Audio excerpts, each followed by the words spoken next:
नमो भगवती। मेरे प्रिय साधक और साधिकाओं, कैसे हो आप सब। आशा और उम्मीद करता हूँ भगवती कृपा से आप सभी ठीक होंगे।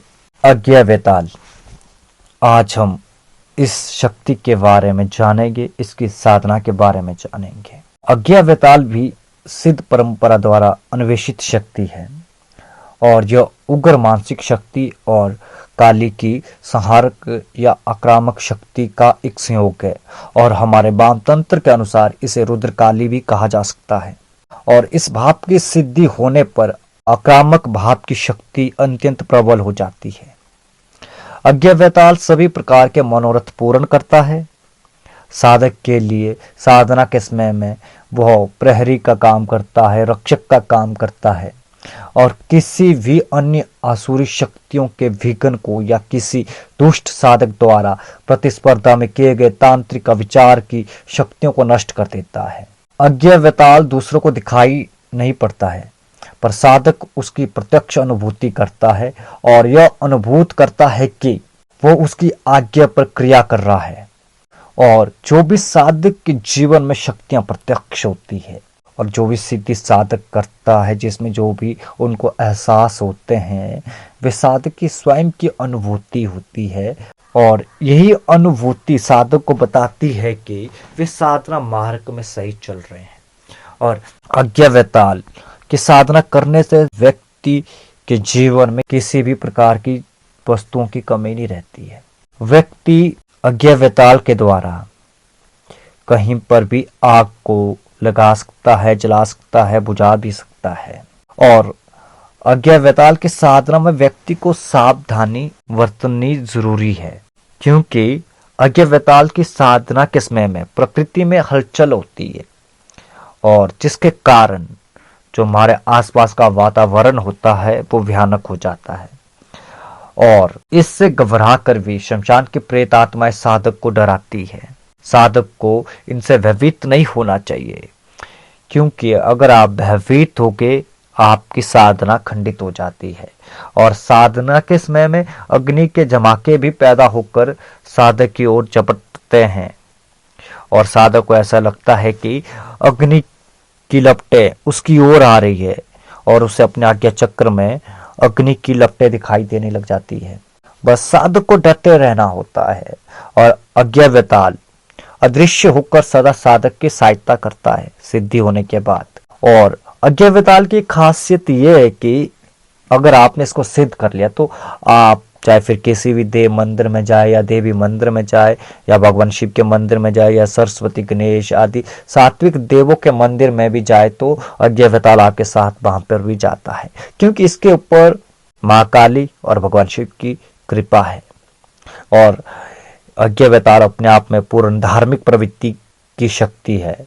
अथाह ज्ञान है इसके पास, मंत्रों का अथाह ज्ञान है। और एक बात आपने ध्यान रखना कि अज्ञा वेताल में मधुरता का भाव नहीं होता है और इसलिए आपने अज्ञा वेताल का प्रयोग कभी भी काम क्रीड़ा आदि के साधन को जुटाने के लिए नहीं करना है। अगर आप करते हैं तो वो स्त्री जिसके साथ आप काम क्रीड़ा करेंगे आपसे पूरी तरह भयभीत हो जाएगी। और भयभीत नारी से काम क्रीड़ा करना हमारे तंत्र शास्त्र में लाश के साथ, मूर्ति के साथ क्रीड़ा करने के समान माना गया है। इन सब चीजों को आपको ध्यान में रखना है और इन सब छोटी छोटी चीजों का ज्ञान आप सबको होना चाहिए और अज्ञा वेताल का प्रयोग सूझबूझ कर ही करना चाहिए।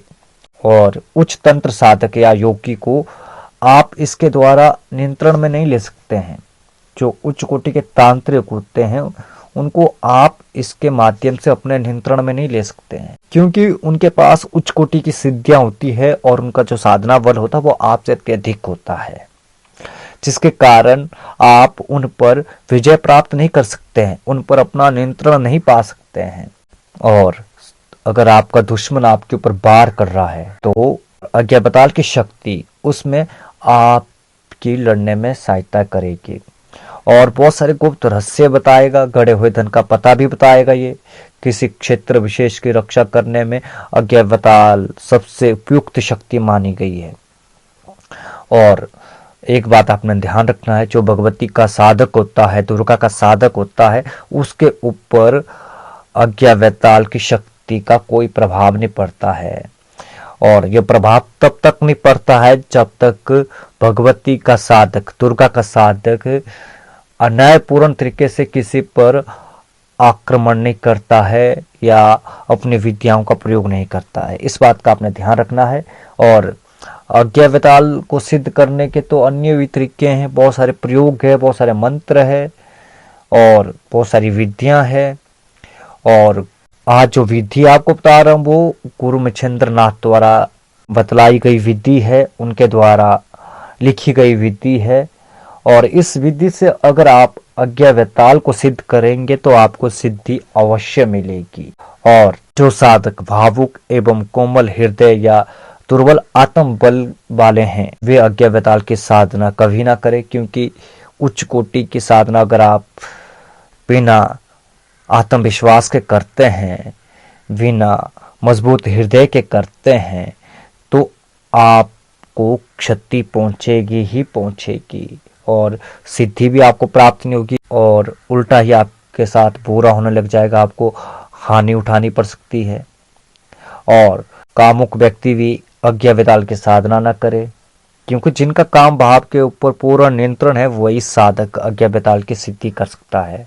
और एक गुप्त रहस्य आपको बता रहा हूं मैं, जो कुश की झाड़ आती है, कुश की झाड़ से दुर्गा मंत्र द्वारा अभिमंत्र जल अगर आप अज्ञा वैताल पर फेंकेंगे तो अज्ञा वैताल गायब हो जाएगा, अज्ञा वैताल की सारी शक्ति नष्ट हो जाएगी। इस बात का आपने ध्यान रखना है। और जो भगवान महारुद्र के साधक है, भक्त है, तो वो साधक अज्ञा वैताल की साधना कर सकते हैं। और साधना करनी कैसे है आपने, कि ये साधना आपको शमशान या निर्जन स्थान पर करनी है। दिशा आपकी दक्षिण रहेगी। इसमें जो सामग्री लगेगी उन्हें आप लिख लें।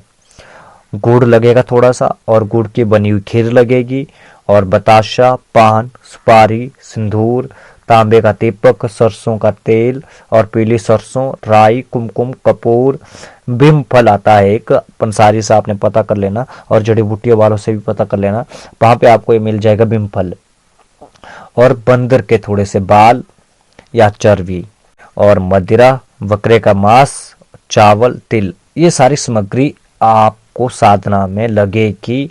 इन सारी सामग्रियों को आपने इकट्ठा कर लेना है।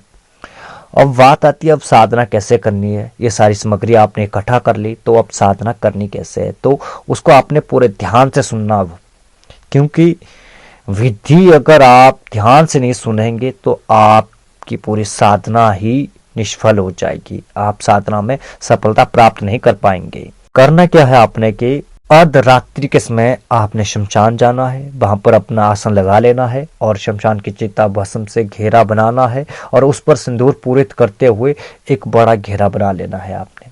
इस घेरे के अंदर ही आपने साधना करनी है। जैसे कि मान लो आपने पहले शमशान भस्म से अपने चारों ओर घेरा बना लिया, अब उसके ऊपर आपने सिंदूर चढ़ाते हुए उस घेरे को दोबारा से बनाना है। उस भस्म के घेरे के ऊपर सिंदूर लगाते हुए पूरा घेरा बनाना है। तो इस घेरे के अंदर बैठकर ही आपने साधना करनी है। दक्षिण दिशा की ओर आपने मुख कर लेना है और अपने आसन के ऊपर बैठ जाना है और अपने सामने शिवलिंग बनाकर उसके शीर्ष पर तांबे के दीपक को सरसों के तेल में जलाकर पान, सुपारी, कुमकुम आदि से भगवान रुद्र की पूजा करनी है। फिर खैर की लकड़ी जलाकर सभी सामग्रियों को आपस में मिलाकर मंत्र पढ़ते हुए आहुति देनी है और ये आहुति आपने कम से कम 1008 बार देनी है। इस बात का आपने ध्यान रखना है।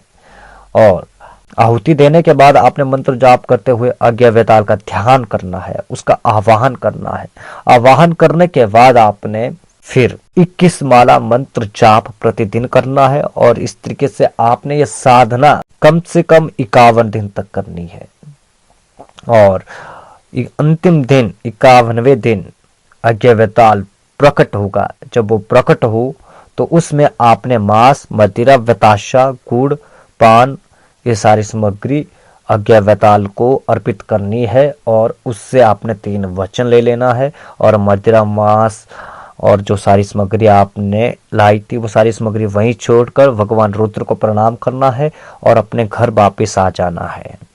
बस इतना करना है और इस तरीके से आपने प्रतिदिन साधना करनी है। आपको सिद्धि अवश्य प्राप्त होगी। मेरा दावा है, अगर आप पूर्ण सही तरीके से साधना करते हैं तो आपको सिद्धि अवश्य प्राप्त होगी। अगर आप सही तरीके से साधना नहीं करेंगे तो सिद्धि की जगह पर आपको हानि उठानी पड़ सकती है। अब सिद्धि के बाद आपने कम से कम 7 दिन तक मंत्र का मानसिक रूप से 108 बार जाप करते रहना है और 7 दिन बाद आप मंत्र का प्रयोग कर सकते हैं। आज्ञा वेताल को बुला सकते हैं, उनसे कुछ भी पूछ सकते हैं या कोई कार्य आपको करवाना हो उनसे करवा सकते हैं।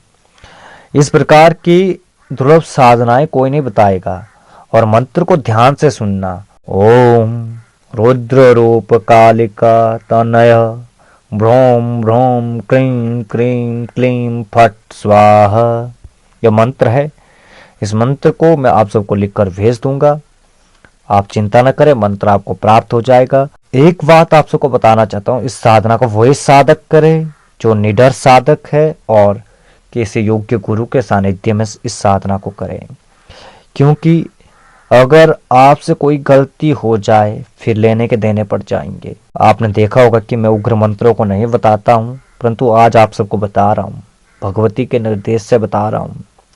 तो जो उच्च कोटि के साधक है, जो निडर साधक है, जिनका हृदय मजबूत है, जिनका आत्मविश्वास मजबूत है, जो किसी प्रकार के डर भय से दूर है, जिन्हें किसी का भी डर नहीं है, भय नहीं है और जिनके मन में यही है कि मुझे सिद्धियां ही प्राप्त करनी है, चाहे कुछ हो, मुझे उस शक्ति को प्राप्त करना ही करना है, प्रत्यक्ष करना ही करना है, वे साधक ही इस साधना को करें।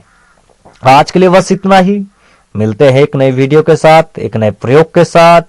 तब तक के लिए आप सभी को नमो भगवती। अपना ख्याल रखिए और इसी तरीके से हमारे चैनल को सब्सक्राइब करते हुए, लाइक करते हुए हर वीडियो को हमें ढेर सारा अपना प्यार दीजिए और भगवती आप सबका कल्याण करे।